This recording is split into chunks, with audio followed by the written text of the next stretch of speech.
Hi, I'm Cheryl and welcome to the Sewing Room channel.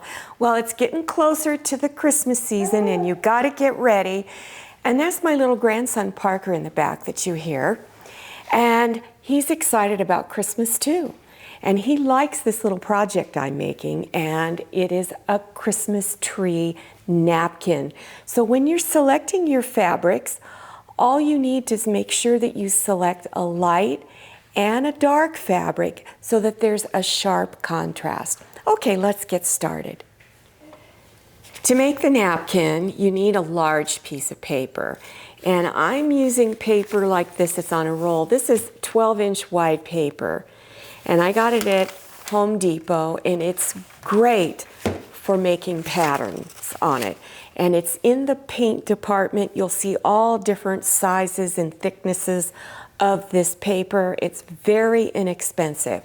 So you want to cut a piece that's 21 inches long and then fold it in half.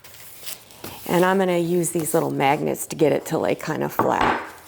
And then you're going to draw a curved line. So how you're going to do that is take a ruler, and I'm going to put this corner of the ruler up here in the corner of the paper.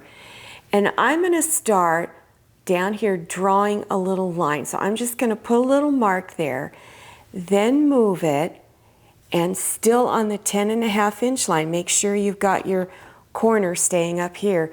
You do another little mark, and you just keep doing that, making a mark at 10.5 inches till you get all the way around over here. So you have this big curved line.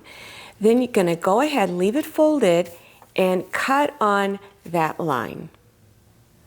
Once I cut out a paper pattern, I don't want to throw it away because I can use it again. So I always write on it what it is, the measurements, and how many I need per napkin. So I've got fabric folded in half. So I cut out a strip wider than the width here, which is you're going to need at least 11 inches. And I left it the two layers together. And then this is my other fabric. So you want to make sure you have a lighter and a darker fabric because you need the contrast. And it's so much quicker to layer your fabrics, then lay your pattern piece on top. And I use these weights I got at Home Depot. And they're where they sell all the nuts and bolts. And I love laying this down to cut it out.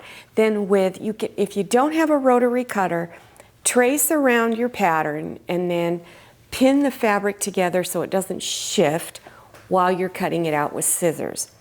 I use a rotary cutter, so I just lay the weights on there and then cut around my fabric. Now take one light fabric and one dark fabric and bring front sides together, the pretty side of the fabric. So you're looking at the back side, the not so pretty side of your fabrics. Then place pins around all of the edges. And over here on this straight edge, I'm going to leave an opening. And just big enough so you can turn this front side out when we're done. So where I'm going to stop stitching is where these two pins are. And then I'm going to start here to begin stitching. So back stitch always on each side of your opening so that when you're turning it front side out, you don't pull your stitches out. So you're going to do a 1/4 inch seam. So starting here, back stitch, stitch a 1/4 inch wide seam. And when you get down to this corner here, you want to stop 1/4 inch away from this edge. Make sure you leave your needle down through your fabric. Lift your presser foot, turn your fabric, lower the presser foot, and begin stitching a 1/4 inch wide seam all the way around. Leave the needle down through that corner when you turn, and then come back here where the two pins are and back stitch. Once your stitching is all done, then you want to trim some of the fabric off of your corners. So just cut across this way to where it's about 1/8 inch wide, and then I'm going to go along the side over here and then over on this side and trim it off. And you want to do it on both corners. Then after you've done that, you're going to go along your edge here, the curved edge, this big long curved edge, and you're going to do little snips. You want to make sure you don't cut through your stitch line. So go all the way around. Then after that, go to your opening and open it up, and you're going to begin turning it front side out. So just keep pushing it until you get it all front side out. Once you have it all turned front side out, then at your two corners, you want to go in with something a little pointed, not too sharp, and don't poke through the fabric, and just push these corners out a little bit. Then with your hand still inside, from the inside, push against this curved edge to push it out. Then at your ironing board, take these edges and fold them in 1/4 of an inch and press this flat. Then go around to all of the other edges and press them flat. Then put a few pins to hold this opening closed. And then go ahead and stitch about 1/8 of an inch from the edge all the way around. I'm now going to show you how to fold this napkin. So I'm just going to undo it like this, all right? So here you are. Put a pin here 3 inches from the bottom. And then from this corner over, you're going to take your ruler and just lay it across here like that at about 7 inches.